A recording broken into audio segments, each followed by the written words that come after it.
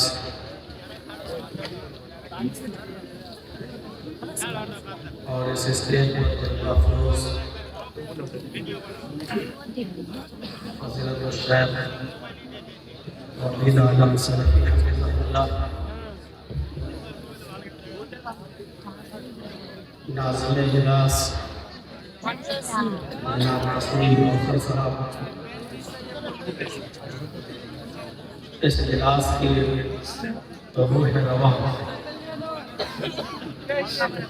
फज़ीलत शेख फैसल तैमी साहब और इस स्टेज पर बैठे हुए दीगर मुहक़्क़र उलमाए बयान और इलाके के बरवाना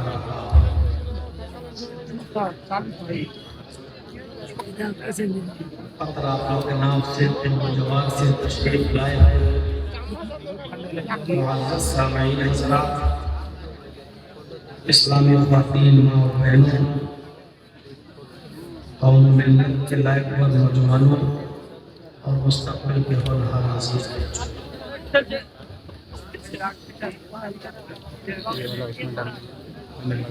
सुकूल का एरिया मेरे लिए कोई नया एरिया नहीं है।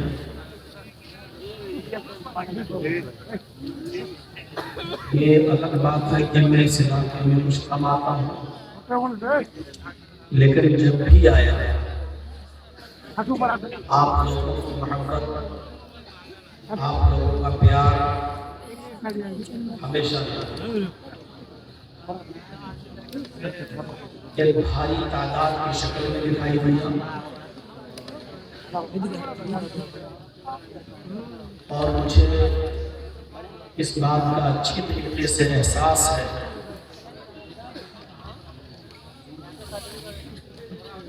कि जब से मैं आ रहा हूँ तकरीबन 1999 से मैंने तकरीर करना जब शुरू की और 2026 ये शुरुआत है कि 25-26 साल के अरसे में आपके इलाके में सुनने वालों की तादाद में कमी नहीं है। जब भी मैं आया पहले की तादाद से ज्यादा तादाद उसके दूसरे इजलास में आप लोगों ने दिखाया। जिस तरह आप लोगों को जलसों से मोहब्बत है, मैं गुजारिश करता हूँ उसी तरीके से उलमा को सुनने से मोहब्बत है और इंतहाई संजीदगी और सादगी के साथ मतानत के साथ आप किताब सुन्नत पर मबनी बातें सुने। मैं दुआ करता हूँ अल्लाह तआला से कि जो बातें अब तक कही जा चुकी हैं और कही जाने वाली हैं, अल्लाह ताला हम कहने वालों को भी और सुनने वालों को भी अमल की तौफीक अता फरमाए।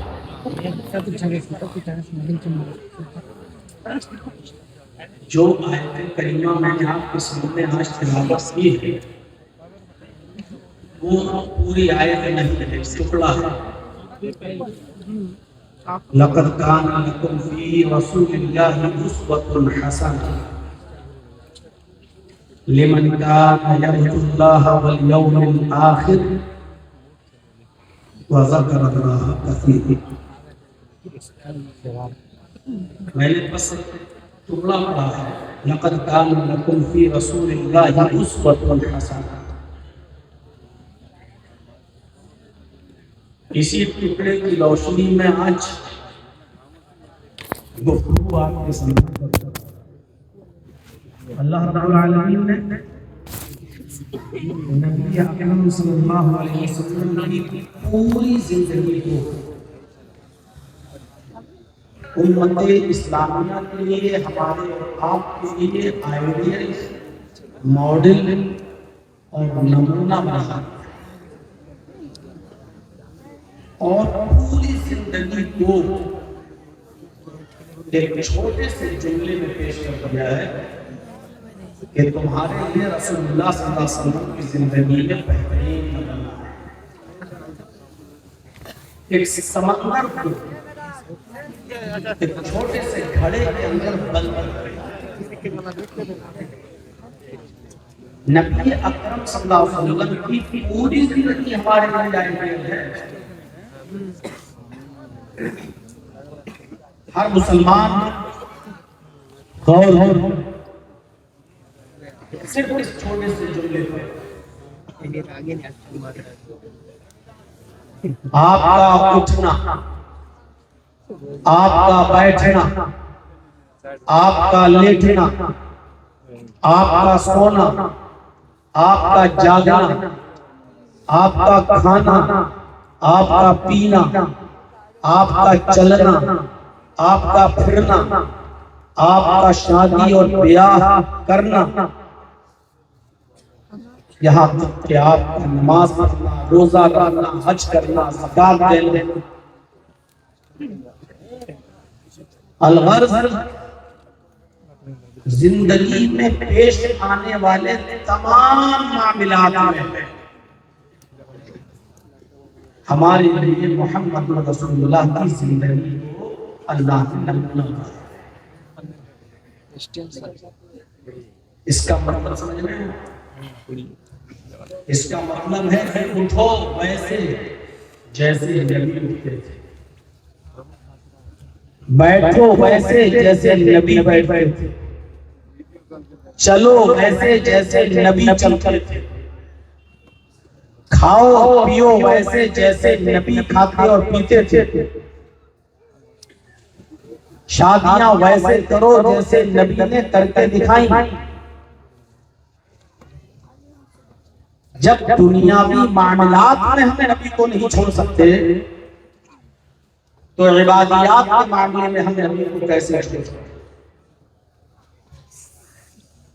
नमाज भी वैसे पढ़ो जैसे नबी पढ़ते थे, ज़कात भी वैसे करो जैसे नबी ने बताई, हज भी वैसे करो जैसे नबी ने बताया, रोजा भी वैसे रखो जैसे नबी ने रख कर दिखाया।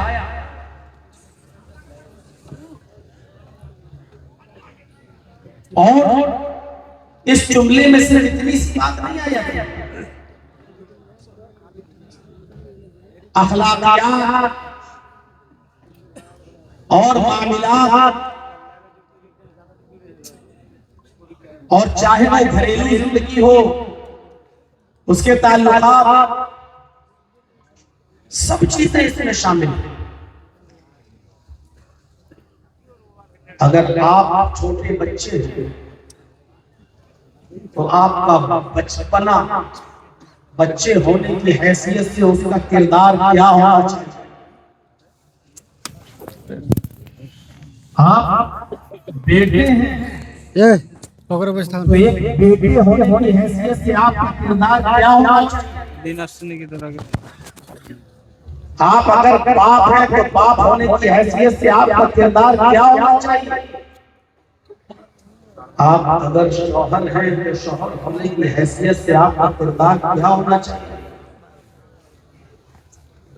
आप अगर उस्ताद हैं तो मुअल्लिम होने की हैसियत से आपका किरदार क्या होना चाहिए? आप अगर बिजनेसमैन हैं तो एक बिजनेसमैन होने की हैसियत से, ताजिर होने की हैसियत से आपका किरदार क्या होना चाहिए? आप एक फौजी हैं, जर्नल हैं, तो एक सिपाही सालार और जर्नल होने की हैसियत से आपका किरदार क्या होना चाहिए? जिंदगी में जितने भी डिपार्टमेंट्स हैं, जितने भी शोबे हैं, उन तमाम शोबों में मोहम्मद रसूलुल्लाह हमें रहनुमाई करते हुए नजर आते हैं। जाओ वीडियो बना ली और निकल जाओ, थोड़ा सा हो गया तुम्हारा काम, घर में दिखाने की काम आ जाएगा। और बैठना है तो पूरी तकरीर सुनना पड़ेगी। बैठने नहीं लगेगा, जाना है तो चलेगा, जा रहे हैं पला पला पला।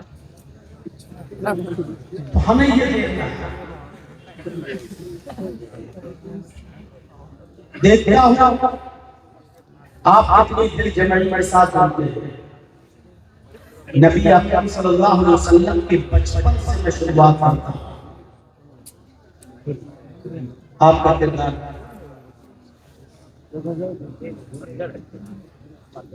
अल्लामा इब्न हिशाम सीरत नबी के अंदर नकल किया कि जब आमिना के पेट से आप बाहर आए, नबी अकरम जब पैदा हुए, जब आप आमिना के पेट से बाहर आए, जिस दिन आप पैदा हुए उसी दिन कैसर और किसरा के ऐवानों में जलने वाले चिराग बुझ गए। ये बड़े बड़े बड़ा कहलाते थे कैसर और किसरा। इनके ऐवानों में, इनके दरबारों में हमेशा चिराग जलता रहता था, कभी बुझता नहीं था। हर वक्त उसमें तेल डाला जाता था और चिराग जलता रहता था।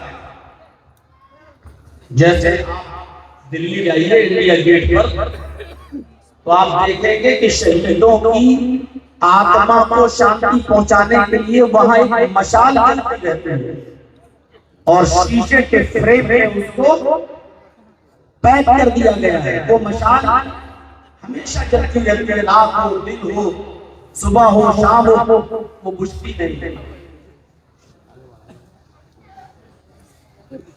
ऐसे ही कैसरों किसरा के ऐवानों में चिराग चलते रहते थे, वो मुझसे थे।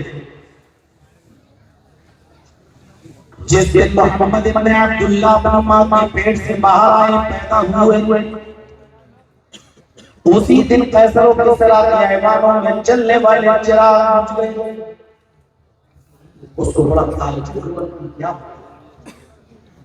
अचानक हमारे चिराग कैसे बुझ गए?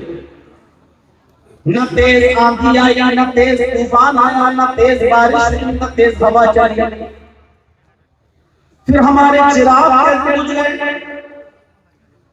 अपनी आसमान के मुताबिक नजूमियों को बुलाया, काहिन को बुलाया। जैसे हम लोग बदअकीदा लोग ज्योतिषियों के पास जाते हैं, अपने हाथ की रेखा निकालने लगते हैं, देखिए तो मेरे हाथ की रेखा क्या बता रही है। नजूमियों को बुलाया गया, काहिनों को बुलाया गया, बड़े बड़े नजूमी आए, बड़े बड़े काहिन आए, हम कह सकते हैं ज्योतिषी आए।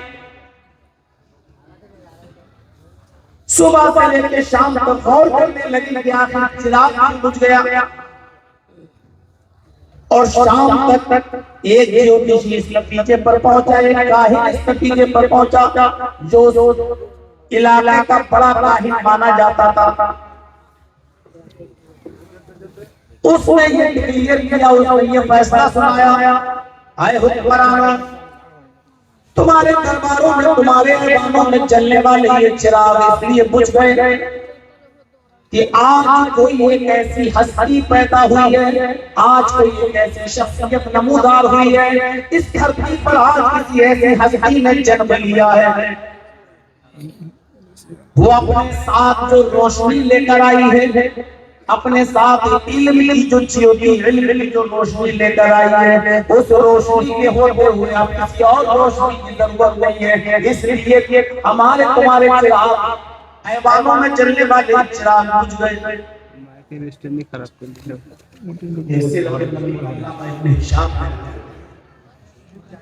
ये चिराग इसलिए बुझ गए क्योंकि आज एक ऐसी हस्ती पैदा हो चुकी है, वो जो रोशनी लेके आई है, उस रोशनी के होते हुए किसी और रोशनी की जरूरत।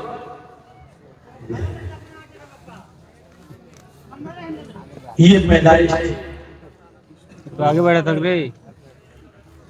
मक्के की आबो हवा बड़ी खराब थी, जहां मक्के में पैदा हुए बच्चे बड़ी जल्दी जल्दी बीमार हो जाते थे। इसलिए मक्के के लोग अपने बच्चों की पैदाइश पर अपने बच्चों को किसी दूसरे कबीले के लोगों के हवाले कर दिया करते थे, ताकि उस गांव में, उस कबीले के अंदर हमारी औलाद, हमारे बच्चे पले, बड़े परवरिश पाए और सेहत तंदुरुस्ती पाए। आमिना को कि ये बच्चा अगर मक्के में रहा तो बीमारियां इसको घेर लेंगी, मक्के की आबोहवा ठीक नहीं है, इस बच्चे को भी किसी दूसरे गांव में, दूसरे कबीले में किसी के हवाले कर देना चाहिए। वो इसको पाले पोसे बड़ा करे और फिर हमारे पास दे दे, हम उसको उजरत देते हैं, उसकी मजदूरी दे देते हैं। अभी इधर कबीले बनु साद से कुछ औरतें बच्चों की तलाश में निकलती हैं कि मुझे कोई बच्चे मिल जाएं जिनको हम दूध पिला सकें, जिनकी परवरिश कर सकें। कबीले बनु साद से ये औरतें चली और मक्के की तरफ आ रही हैं। इन्हीं औरतों में एक औरत हलीमा नाम की है।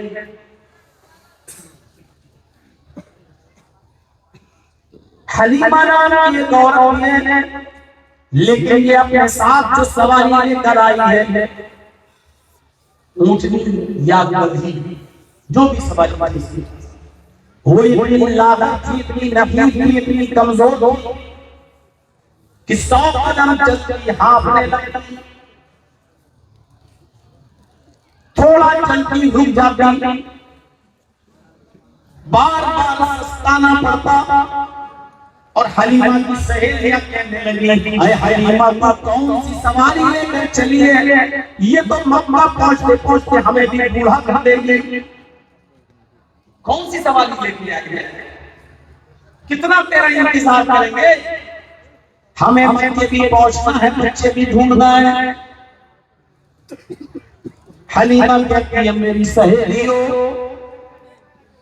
मुझे अपने साथ में लेकर चली हो तो साथ में लेकर चलना, मुझे बीच रास्ते में छोड़ देना, मैं अकेले कहाँ भटकूंगी, साथ में आई हूँ तो साथ में चलूंगी, थोड़ी देर ही सही लेकिन मुझे भी अपने साथ लेकर चलो।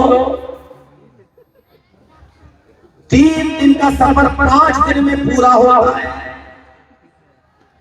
कभी ये बनो साथ में चलने वाली आओ 3 दिन के बजाय 5 दिन के बाद मक्के में पहुंचती है। ऐसे मरियम की सवारी थी हलीमा था। और फिर पहुंचने के बाद सब अलग अलग हो जाते हैं, जाओ बच्चे ढूंढो, तलाश करो। और हम लोग सब साथ में ही यहाँ से फिर चलेंगे अपने गांव, अपने वतन, अपने बचपन। आगे आमीना का अपना बयान है। कभी जो औरतें आई थी उनमें से कोई औरत ऐसी नहीं थी जो मेरे घर पर आई हो। हर औरत मेरे घर पर आई। मेरे बच्चे को देखा मोहम्मद को तो देख ही लट्टू हो गई। इस बच्चे को मैं रखूंगी, इस बच्चे को मैं पालूंगी, इस बच्चे को मैं दूध पिलाऊंगी, इस बच्चे की परवरिश मैं करूंगी। कोई और ऐसे नहीं जो ना आई हो। आई हो मेरे बच्चे को देखा और उसने मुझसे मेरे बच्चे को छीन लिया। मैं इसको दूध पिलाऊंगी, मैं लेकर जा रही हूँ और मैं तैयार हो जाती। ठीक है, जब मैं राजी हो जाती कि इस बच्चे को तुम दूध पिलाना चाहे नहीं हो पिलाओ, अपने घर ले जाना चाहे नहीं हो ले जाओ, तो फिर वो औरत कहती आमीना इस बच्चे के बाप से नहीं मिलवाओगी, इस बच्चे के बाप से मुझे मिलवा दो ताकि मैं उससे कुछ लेन देन की बात कर लूं। जब 4 साल 5 साल 6 साल के बाद जब ये बच्चा मैं लौटाऊंगी, खिला पिला कर बड़ा करके जब इस बच्चे को मैं तुम्हारे हवाले करूंगी तो तुम्हारा शौहर इस बच्चे का बाप मुझे नजराना क्या देगा, मुझे तोहफा क्या देगा, मुझे उजर क्या देगा, मुझे मजदूरी क्या देगा, मैं कुछ बात कर लूं। आमीना कहती जब वो मुझसे पूछती इस बच्चे के बाप से मिलवाओ तो मेरा जवाब ये होता मेरी बहन इस बच्चे का बाप जिंदा नहीं है, इस बच्चे का बाप इसके पैदा होने से 2 महीने पहले ही इंतकाल कर गया। जैसे ही वो औरत सुनती कि इस बच्चे का बाप मर गया, इस बच्चे का बाप जिंदा नहीं है, वो बच्चा मेरी गोद में डाल देती और कहती है आमीना सॉरी, मैं तेरे बच्चे को नहीं खिला सकती, पिला सकती, परवाह नहीं चढ़ा सकती, परवरिश कर सकती, मेरे अंदर हिम्मत नहीं है। मैं चाहती हूँ कि मैं बच्चे को पालूं, मुझे अच्छी मजदूरी मिले, तू मुझे क्या कह देगी, इस बच्चे का तो बाप ही जिंदा नहीं है। वो बच्चा छोड़ के चली जाती। जितनी औरतें कबीले बनु साद से चली, हर एक औरत मेरे पास आई, सबने बच्चा लिया लेकिन सुना कि इस बच्चे का बाप जिंदा नहीं, छोड़ के चली गई। हलीमा मेरे पास, हलीमा ने इस बच्चे को लपक लिया और जब सुना कि इस बच्चे का बाप जिंदा नहीं है तो हलीमा ने बच्चा छोड़ दिया। वो भी वक्त में आ गया। कुदरत नहीं थी। कबीले बनु साद से जितनी औरतें चली सबको बच्चे मिले दूध पिलाने के लिए मक्के में, लेकिन हलीमा को कोई बच्चा नहीं मिला। भाई आप जो बोलेगा नहीं बोलेगा तो मैं ही नहीं लोग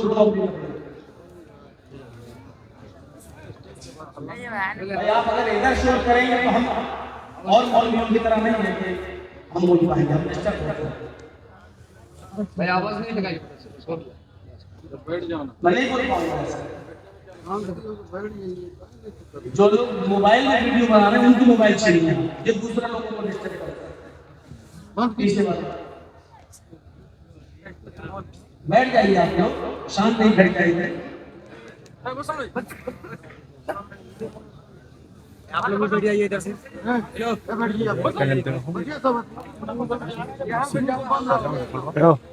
चलिए सुनिए, सारी औरतें जो कबीले बनी सास से चली सबको बच्चे मिल गए, लेकिन हलीमा को कोई बच्चा नहीं मिला, जिसको उल्टा भी बोल सकते हो। मक्के के दीगर बच्चों को दूध पिलाने वाली दायाएं मिल गई, लेकिन मोहम्मद को कोई दाया नहीं मिली। सारी औरतें बच्चे लेकर चलने लगी। हलीमा ने सोचा कि मुझे कोई बच्चा नहीं मिला, चलो न मिलने से वही बच्चा बेहतर है, उसी बच्चे को ले लेती हूँ, कम से कम मेरी सहेलियां ताने तो नहीं उठा रही कि खाली हाथ आई और खाली हाथ जा रही है। दिल बर्दाश्त पत्थर रखकर न चाहते हुए उसने उस बच्चे को ले लिया। आमिना ला अपना ही बच्चा दे दे, जो तू दे सकती मुझे देना, मैं ले जा रही तेरे बच्चे। आमिना ने अपने बच्चे को मोहम्मद को हलीमा के हवाले कर दिया।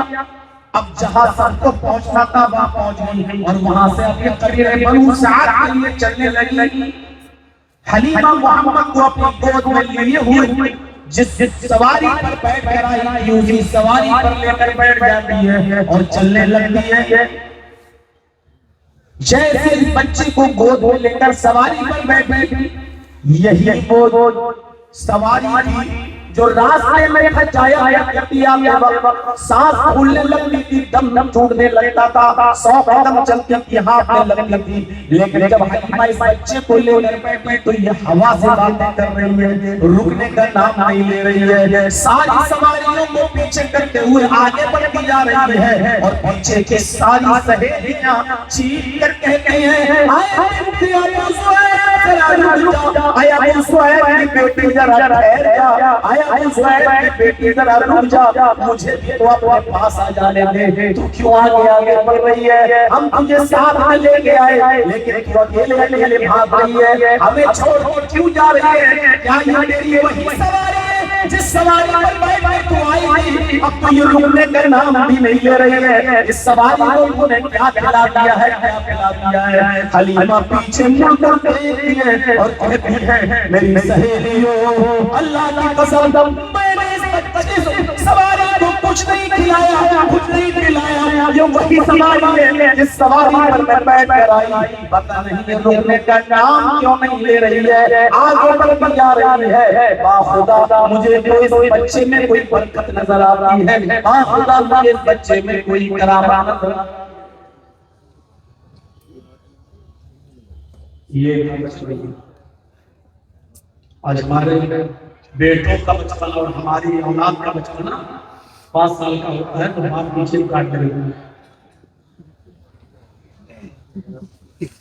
6-7 साल का होगा तो बाप का मोबाइल छीन लगता। बाप को इतने फंक्शन नहीं मालूम जितने 8 साल के बच्चे को। ये बचपना था, दूध पीते थे, अल्लाह अल्लाह काफिला पर साथ पहुंच गया। हम आगे की और रोशनी देखिए। हलीमा जैसे इस बच्चे को लेकर उठलती है और अपने घर जाती है, अंदर घुसती है तो उसके शौहर ने देखा हलीमा बच्चा मिल गया। बच्चा तो बड़ा प्यारा है, लेकिन अभी इसको खिलाओ नहीं किया, पिलाओ नहीं किया।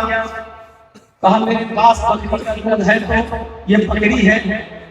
हलीमा का शौहर कहता है, हलीमा तेरी बकरी जो दूध देती है वो तेरी बेटी शैमा को नहीं हो पाता है। हलीमा की एक बेटी थी जिसका नाम था शैमा, वो कोई मरियल बकरी है, जितना दूध देती है उस दूध में तो तेरी अपनी बेटी का पेट नहीं भरता। अब तो तू इस बच्चे को भी ले आया है, अब दोनों बच्चे एक बकरी का दूध कैसे पिएंगे? हलीमा कहती है अब दोनों ही मेरे बच्चे हैं, अब जो भी हो अब दोनों को आधा देना है, मैं भी अभी अपना भी दूध पिलाऊंगी और हलीमा ने कहा मेरे शौहर को इस बकरी का दूध होती हूँ और दोनों बच्चों को पिलाती हूँ मैं, अपनी शैमा को भी और इस मोहम्मद को भी। हलीमा के शौहर ने मुर्दा दिल से बर्तन उठाकर दे दिया, ले लाई है तो हलीमा आगे बढ़ती है बर्तन लेकर और बकरी के थन में पानी मारती है और बकरी के थन को हाथ लगाकर जब दोहना शुरू करती है तो बकरी ऐसे दूध देती है जैसे सावन भादों की बारिश हो रही। पूरा बर्तन भर गया। हलीमा का शौहर कहता है, आए हलीमा किस बच्चे को ले तू आई है? हलीमा कहते हैं मुझे भी पता नहीं, मैं मलमल सवारी पर बैठी हूँ तो हवा से बातें करने लगती है। इस बच्चे को लेकर घर में आई हूँ तो बकरी हमारी दूध देने दूध की बारिश देती है।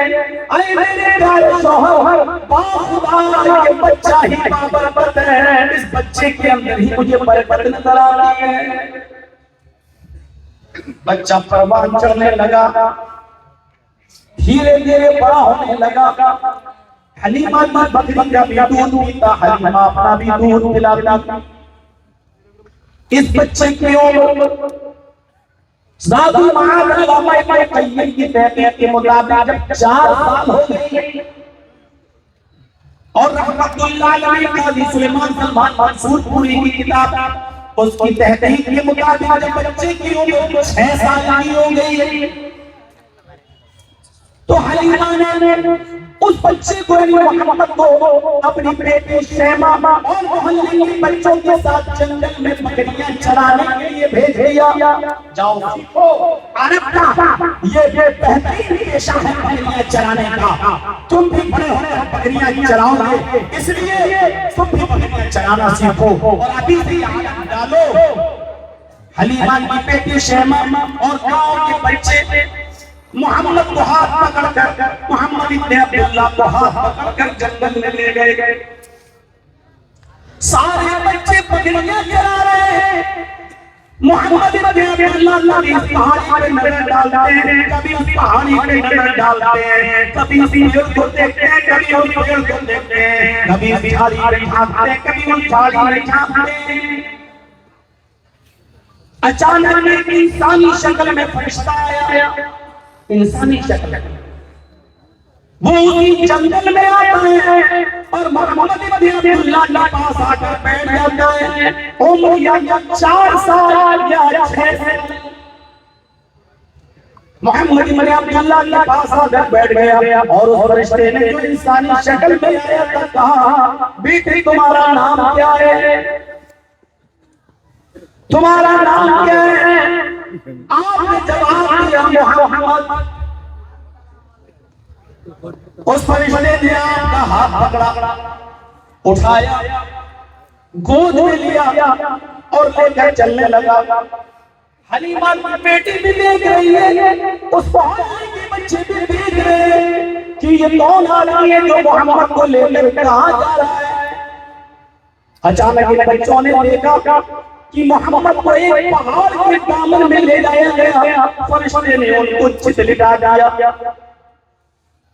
थोड़ी देर के बाद देखते हैं ये बच्चे उस इंसान ने जो मोहम्मद को पहाड़ के दामन में ले गया, उसने मोहम्मद का सीना चीर दिया। सीना चीर दिया और सीने में से दिल निकाल दिया।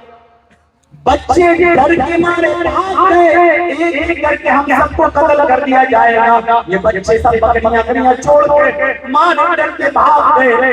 उधर मोहम्मद इब्न अब्दुल्लाह का सीना चार कर दिया गया, दिल निकाल लिया गया। दिल में खास किस्म का लोथड़ा होता है जो हर इंसान के दिल में होता है, बुग़्ज़, दुश्मनी, हसद, कीना, नफरत उसी लोथड़े में होता है।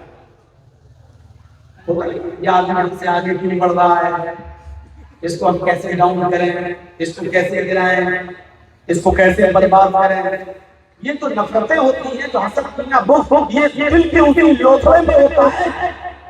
दिल निकाला और दिल के उस टुकड़े से, दिल से उस लोथड़े को नोच लिया, उस लोथड़े को खींचा, उस लोथड़े को बाहर फेंक दिया, फिर उस दिल को ज़मज़म के पानी से धोया, उस सब दिल को जो निकाला था सीना चाक करके, उस दिल को जमजम के पानी से धोया और धोने के बाद फिर सीने में रख दिया दिल और हाथ फेर दिया। आप चले उठ गए। इधर ये बच्चे मारे डर गए, हलीमा के घर पहुंचे।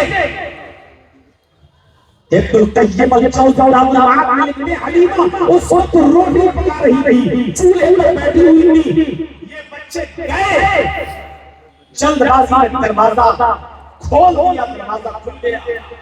माँ ने दरवाजा खुलने की आवाज सुनी, हलीमा ने पीछे मुड़ के देखा, शैमा मोहल्ले के बच्चे दिखाई दे रहे हैं। हलीमा कहती है, बच्चों इतने घबराए हुए क्यों? कैसे आना हुआ? बकरियां तुमने कहा छोड़ दी हैं और तुम हमारे सामने खड़े हो। शैमा दिखाई दे रही है, मोहल्ले के बच्चे दिखाई दे रहे हैं। मोहम्मद कहाँ है? मोहम्मद कहाँ है? उस बच्चे को कहाँ छोड़ दिया? मोहम्मद नहीं दिखाई दे रहे, मोहम्मद कहाँ है? और इन बच्चों की ज़बान से एक ही जुमला निकला, क़ुतिला मोहम्मद, माँ मोहम्मद कत्ल कर दिए गए, माँ मोहम्मद मार डाले गए, माँ जंगल के अंदर मोहम्मद का मर्डर कर दिया गया। हलीमा ने ये सुना, उसके पैरों के नीचे से जमीन सरक गई, उठी भी और भागने लगी है। ज़ातुल माद के अरबी अल्फाज है, आजिलतन बिरौहा, इतनी जल्दी भागी कि उजलत जल्दबाजी में अपने सर की ओर मुड़ना भी भूल गई। यानी बगैर दुपट्टे के भागी, बगैर चप्पल के भागी, सीधे जंगल में जाती है। मोहम्मद कत्ल कर दिए गए, मोहम्मद की लाश को कोई खा न जाए, कोई जंगली जानवर उसको नोच ले, भागती है लाश को अपने कब्जे में करने के लिए, ताकि मैं उसके घर वालों तक पहुंचाऊं। मैं आमिना को क्या जवाब दूंगी, अब्दुल मुत्तलिब को क्या जवाब दूंगी? भागती है जंगल की तरफ। कभी झाड़ी में देती है कि मोहम्मद की लाश मिल जाए, नहीं मिलती है। कभी उस झाड़ी में जाती है, नहीं मिलती है। कभी पहाड़ के ऊपर चलती है मोहम्मद को लाश देखने के लिए, लेकिन नहीं मिलती है। अचानक वो पहाड़ की चढ़ी है, नीचे झांक कर देखते हैं, क्या देखते हैं? ये पहाड़ के दूसरे दामन से मोहम्मद इब्न अब्दुल्लाह टहलते हुए चले आ रहे हैं। जिस्म पर कमजोरी उतारी है, चेहरे का रंग पीला पड़ा हुआ है, लेकिन सही सलामत है और टहलते हुए चले आ रहे हैं। जल्दी से वो पहाड़ी से उठी, दौड़ लगाई और मोहम्मद इब्न अब्दुल्लाह के पास जाती है और पकड़ के सीने से लगा लेती है। कहती है, मोहम्मद क्या हुआ तुम्हें? ये क्या सुन रही हूँ मैं? क्या हुआ तुम्हें? माँ मुझे नहीं मालूम, मैं सिर्फ इतना जानता हूँ कि एक आदमी आया, उसने मुझसे नाम पूछा, मैंने नाम बताया मोहम्मद। वो मुझे पकड़कर इस पहाड़ के दामन में लाया, उसने मुझे लिटाया, मेरा सीना चाक कर दिया, उसने दिल निकाला और दिल से लोथड़ा निकाल कर फेंक दिया, दिल को ज़मज़म के पानी से धोया और उसके बाद दिल को मेरे सीने पर रखकर हाथ फेर दिया। माँ, इसके अलावा मुझे कुछ नहीं मालूम। बेटा, उसने तुम्हारा दिल छीन दिया? हाँ, उस जमाने में मेडिकल साइंस ने इतनी तरक्की नहीं की थी। तेरा दिल सीना छीन दिया गया और तू जिंदा है, पेट फाड़ दिया गया और तू जिंदा है। दिल निकाला, क्या तुमने देखा?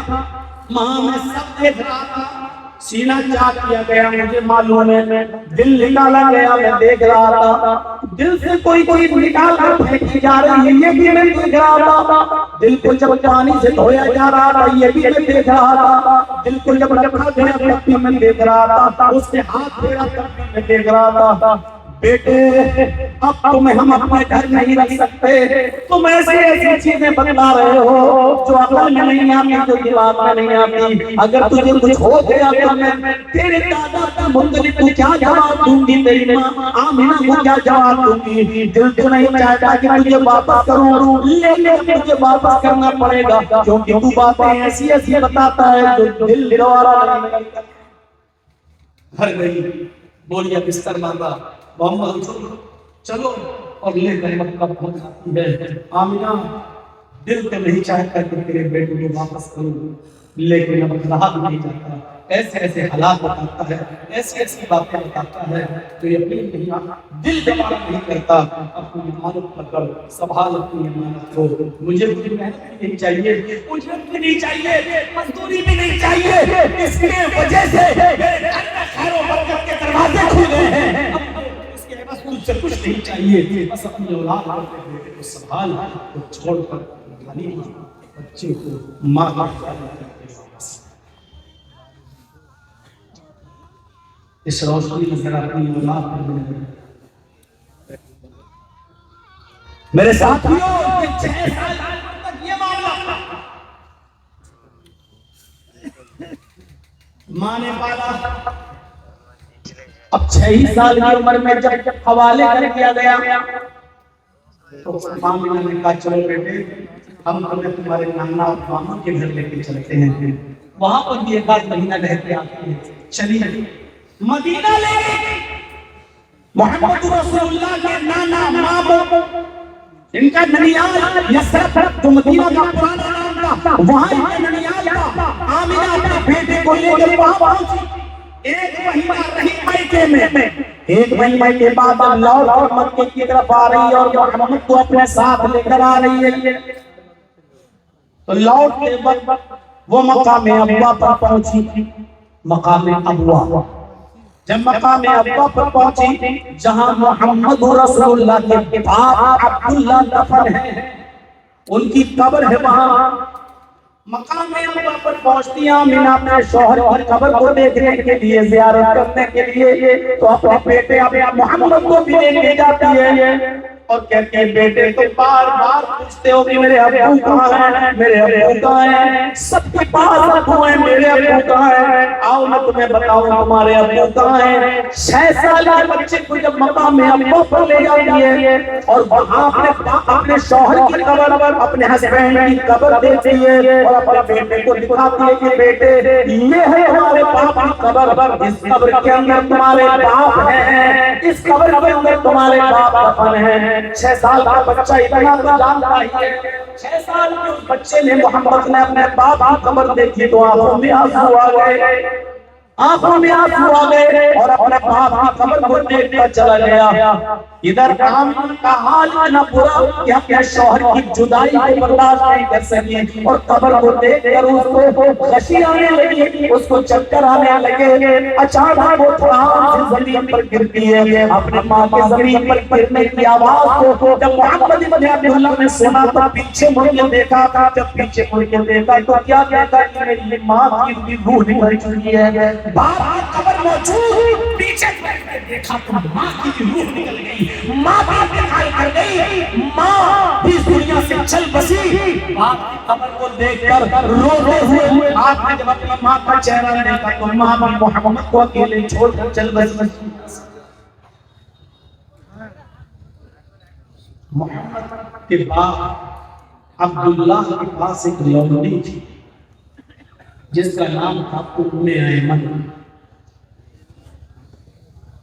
वो अब्दुल्ला के इंतकाल के बाद उम्मे ऐमन आमिना के पास रहती थी और यहाँ भी आमिना जाती थी, उम्मे ऐमन साथ में जाती थी।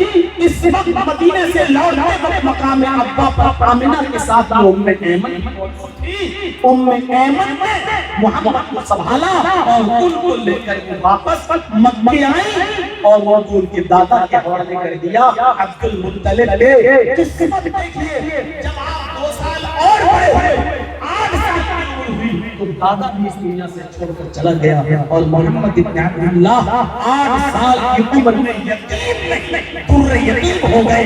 बाप पैदा होते ही बाप को नहीं देखा, 6 साल की उम्र हुई तो माँ भी छोड़ के चली गई और 8 साल की उम्र हुई दादा ने कुछ बात कह दिया। 8 साल के बाद चाचा ने पाला, अबू तालिब ने, और परवरिश करते रहे। जब आपकी उम्र 12 साल हो गई तो आपको फिक्र हुई कि मेरा चचा अपने भी बच्चों को पालता है और मुझे भी पालता है, खिलाता पिलाता है। अपने चचा के बिजनेस में मुझे भी मदद करनी चाहिए। भाइयों, इस बार ये 12 साल का बच्चा मोहम्मद अपने चचा से कहता है, चचा कहाँ जा रहे हो? फरमाया मुल्क के शाम जा रहा हूँ। बेटे मैं बिजनेस करता हूँ, कपड़े का कारोबार करता हूँ, अपना माल शाम में बेचता हूँ, शाम का माल लाता हूँ, मक्के में बेचता हूँ, तुम खेलो कूदो रहो, मैं जा रहा हूँ। नहीं चचा, मुझे भी काम सीखना है, आप बुढ़ापे की दहलीज पर पहुंच चुके हैं, मुझे भी इस काम को सिखा दीजिए ताकि मैं भी आपकी मदद करूं, मैं भी कुछ मेहनत करूं, मजदूरी करूं, आप तक हमें खिलाएंगे पिलाएंगे, हम भी आप इस काम में आपकी मदद करना चाहते हैं। आप मुल्क शाम जा रहे हैं तो मुझे भी ले चलिए, मुझे भी अपना हुनर सिखलाइए, मुझे भी बिजनेस करना सिखलाइए। चचा ने सुना कि बेटे की भतीजे की तमन्ना है ना कि शाम जाने की, तो कहा बेटे मुझे कोई एतराज नहीं, चलना चाहते हो तो चलो। कुछ लोगों पर मुश्तमिल ये काफिला मुल्क शाम जाने लगा और एक जंगल से गुजरने लगा। उस जंगल के अंदर एक गिरजा था, उस जंगल के अंदर एक गिरजा था जिसमें ईसाई राहिब रहता था। उस को अपने गिरजा से निकल कर ऊपर छत के ऊपर बैठा हुआ था। वो ईसाई गिरजा का ईसाई राहिब छत पर बैठा हुआ था।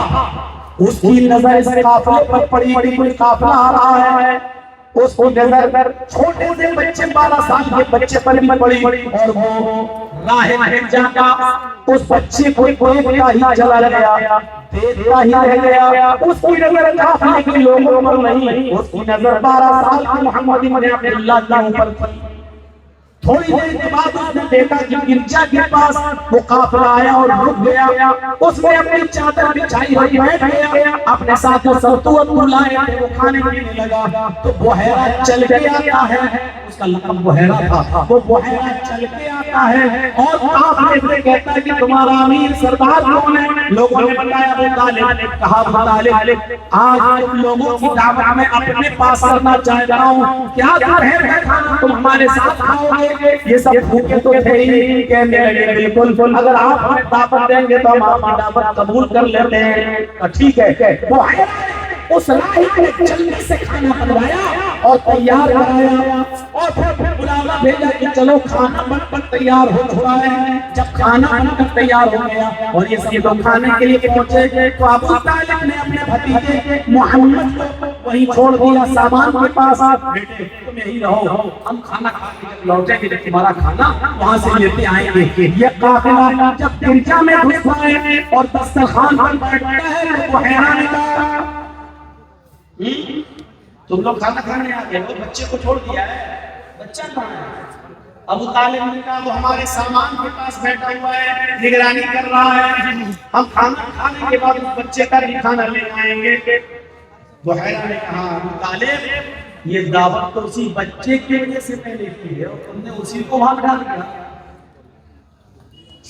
तुम्हारी वजह से थोड़ी दावत की है, यहाँ से तो हजारों लोग रोज करते, ये दावत मैंने उसी बच्चे की वजह से की है, जाओ उस बच्चे को भी लेकर आओ। अबू तालिब गए, उस बच्चे को भी लेकर गए कि चलो मोहम्मद तुम भी साथ में खाना खा लो।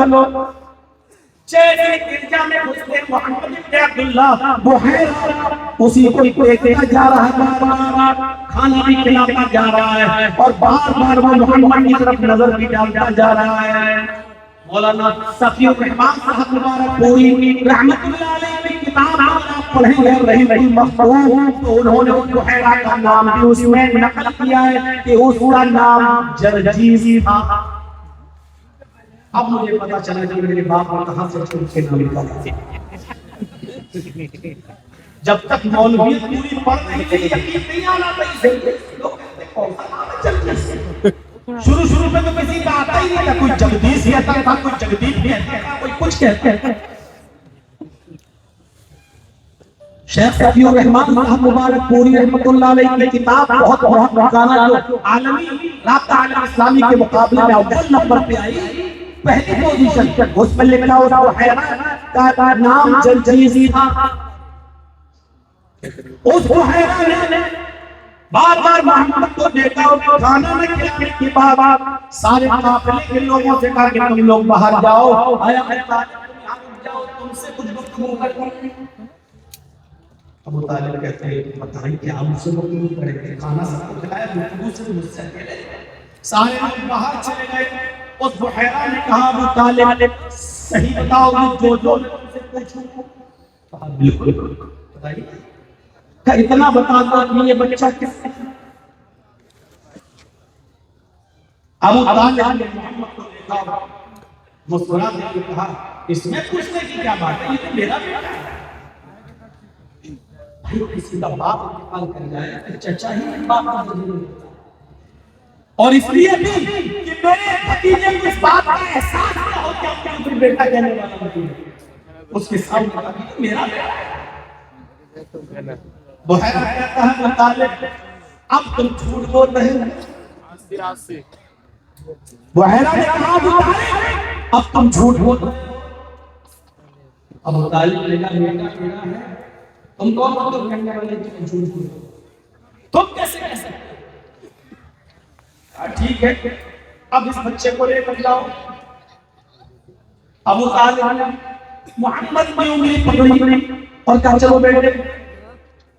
जैसे हाथ पकड़ा और दरवाजे तक ले गए। बुहैरा कहता अबू तालिब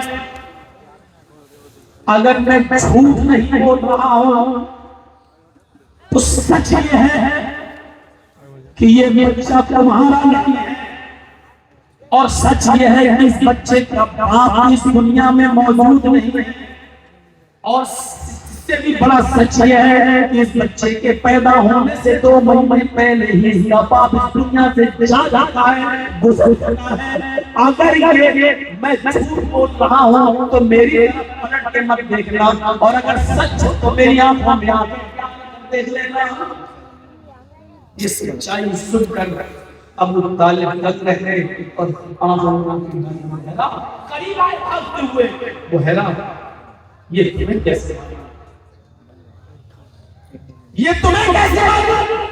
मैं तो इस बच्चे के सामने कभी नहीं कहता हूं कि तुम मेरे बेटे नहीं हो, मैं इसको बेटा कहता, इसको तकलीफ ना हो इसलिए मैंने इसको बेटा बताया।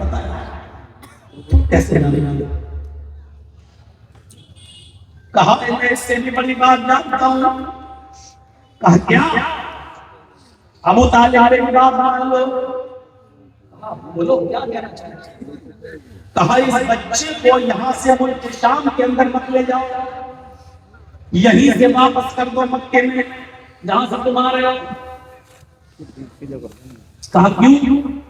कहा मुल्क शाम में सब यहूदी हैं, जिस तरह मैंने इस बच्चे को पहचान लिया, अगर उन यहूदियों ने इस बच्चे को कोई खूबियों को पहचान लिया, इसको कत्ल कर डालेंगे, इसको मार डालेंगे। बात खुल के बताओ क्यों, क्या देखा? वो है मोहम्मद के पास आकर बैठ गया और हाथ पकड़ कर चूमने लगा। 12 साल के बच्चे। और अबू तालिब हाज़ा सय्यदुल आलमीन, हाज़ा रहमतुल लिल आलमीन, ये सय्यदुल आलमीन है, अल्लाह इनको रहमतुल लिल आलमीन बनाकर भेजेगा, अल्लाह इनको पैगंबर बनाकर भेजेगा। मेरी किताबों में आखिरी नबी की जो पेशीन गोइयां हैं, भविष्यवाणियां हैं, वो सब इस बच्चे के अंदर पाई जा रही हैं। अबू तालिब मैं बच्चे के ऊपर छत पर बैठा हुआ था, आपका काफिला आ रहा, मैंने देखा कि पेड़ ये पौधे ये पहाड़ ये पत्थर सब इस बच्चे के सामने झुके जा रहे हैं, सब डालियां इसके सामने झुकी जा रही हैं, और ये सारी चीजें उसी के सामने झुकती हैं जिसको अल्लाह पैगंबर बनाता है, जिसको अल्लाह नबी बनाता है। मैंने तो पहचान लिया है, अगर उनके सामने यहूदी पहचान आए तो इस बच्चे को कत्ल कर डालेंगे, इस बच्चे को मार डालेंगे। आप इस बच्चे को फौरन यहीं से वापस मक्के में पहुंचा दो। 12 साल की उम्र में वो हैरान होने के बाद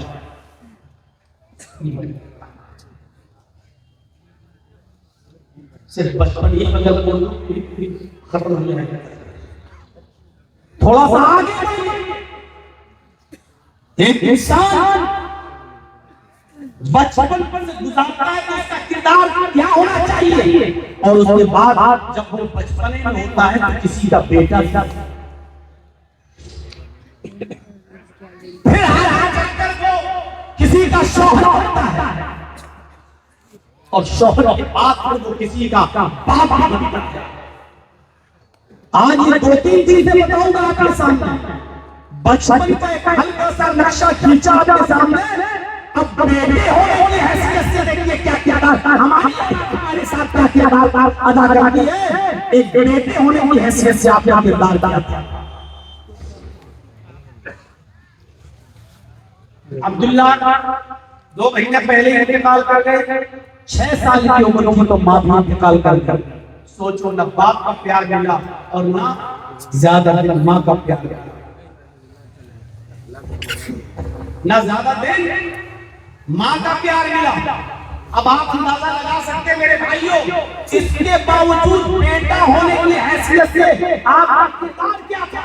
यही नहीं जो 6 साल की उम्र में आमिना के इंतकाल के बाद मोहम्मद को वहां से लेकर आई थी और फिर उसकी देख-रेख भी की थी और बाद की विरासत में मोहम्मद को वर्षे मिली थी। आपने को जब नबूवत मिली तब ये जिंदा थी, आप रसूल बने तब ये जिंदा थी। आप रोजाना उनमें मन के घर जाया करते थे, उनकी खिदमत किया करते थे, उनकी परवरिश किया करते थे। कुछ मिलता था तो आप उनको भी पहुंचाते थे। उम्मे बुढ़ापे की दहलीज तो पहुंच चुकी थी। और जब मोहम्मद इब्न अब्दुल्लाह से सहाबा ने पूछा क्या अल्लाह के नबी एक ऐसी औरत जो आपकी कोई नहीं लगती है, जो आपकी कोई नहीं लगती है, लेकिन मैं देखता हूँ कि आप उसके घर भी जाते हैं, आप उसके पास बैठते भी हैं, अपनी कमाई में से भी उसको खिलाते पिलाते हैं, उसको नवाजते हैं। आपका उसका रिश्ता क्या है? तो अल्लाह के नबी ने जो जवाब दिया वो सुनन नसई के अल्फाज ये है कि तुम इस उम्मे के बारे में जानना चाहते हो कि मेरा उससे रिश्ता क्या है, तो सुनो, हिया उम्मी बादा उम्मी, मेरी माँ के बाद अगर कोई माँ है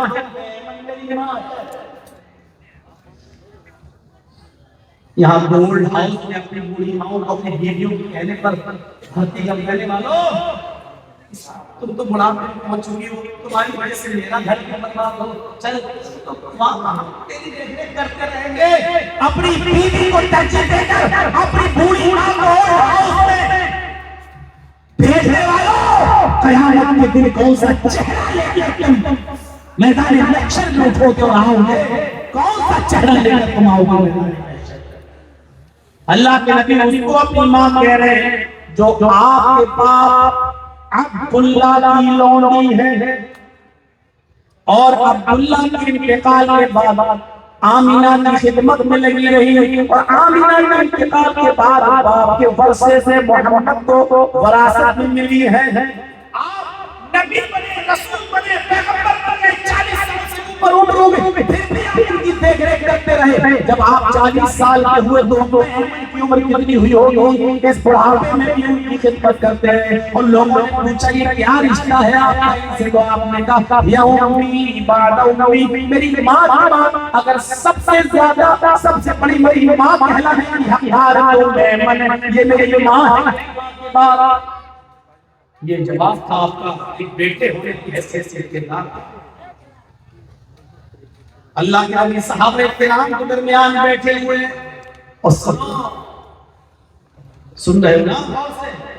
सुनिए, आप सहाबा किराम के पास बैठे हुए हैं, जैसे आज हम सुना रहे हैं और आप यहाँ बैठे हुए हैं, ऐसे अल्लाह के नबी सहाबा में कुछ सुना रहे हैं और सारे सहाबा खामोशी के साथ सुन रहे हैं। अचानक आपकी नजर उड़ती और क्या देखते कि कोई बूढ़ी औरत चली आ रही है। आप उसको पहचान नहीं पाए। आप सहाबा किराम को फिर दर्द देने लगे। जब वो थोड़ी देर के बाद लाठी टेकते हुए करीब आती है तो आपने उसको पहचान लिया। सहाबा को खिताब करना, दर्द करना, समझाना छोड़ दिया। उठे और दौड़ते हुए गए, बूढ़ी औरत को पकड़ा पकड़ कर लाए और अपने करीब किया और जो चादर अपने लिए बिछाई थी उस चादर को उठाया और झाड़ा और उस चादर को आपने बिछा दिया और कहा बैठ जाओ। उस चादर पर आपने उस बूढ़ी औरत को बिठाया। सहाबा किराम ये मंजर देख कर कहते हैं ऐ अल्लाह के नबी ये कौन है जिसके लिए आप उठे, जिसके लिए आप दौड़े, जिसको पकड़ के लाए, जिसको आपने अपने सीने से लगाया, जिसके लिए आपने अपनी चादर बिछाई और जिस पर आप अपने बैठने से पहले आपने बूढ़ी औरत को बिठाया।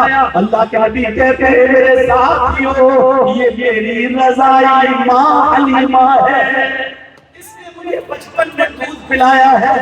आए लोगों इसने मेरी परवरिश की है, ये मेरी रज़ाई माँ हलीमा।